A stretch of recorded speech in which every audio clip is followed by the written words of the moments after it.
Hello, আসসালামু আলাইকুম। আশা করি সবাই অনেক ভালো আছেন। একজন প্রশ্ন করেছেন যে সঞ্চয়পত্রে নমিনি কিভাবে চেঞ্জ করে?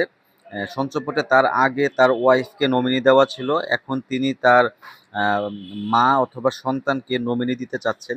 তো এটা কিভাবে করবেন এবং কত সময় লাগতে পারে? অ্যা আপনাকে বলছি সঞ্চয়পত্রে নমিনি চেঞ্জ করা যায়।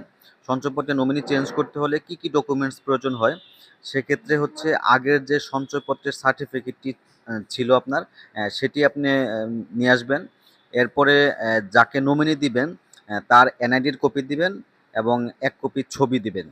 এবং বর্তমান নিয়ম অনুযায়ী অবশ্যই যাকে নমিনি দিবেন তার একটা মোবাইল নাম্বার দিতে হবে এবং মোবাইল নাম্বারটা অবশ্যই তার নামে রেজিস্ট্রি করা থাকতে হবে। এই ডকুমেন্টস ২ টা নিয়ে আপনারা যেখানে সঞ্চয়পত্র করেছিলেন সেখানে গিয়ে আবেদন দিবেন। তারপরে এই মোবাইল নাম্বারটা চেঞ্জ হয়ে যাবে। তবে আবেদন দেওয়ার মা অনেক সময় লাগে চেঞ্জ হতে। প্রায় ২০ থেকে ২৫ দিনের মতো সময় লেগে যায় অনেক সময়। তবে আপনি আবেদন দিয়ে রাখতে পারেন, আস্তে, আস্তে চেঞ্জ হবে। আশা আশা করি বুঝতে পেরেছেন। কোনো প্রশ্ন থাকলে জিজ্ঞাসা করতে পারেন। ধন্যবাদ সবাইকে। আসসালামু আলাইকুম।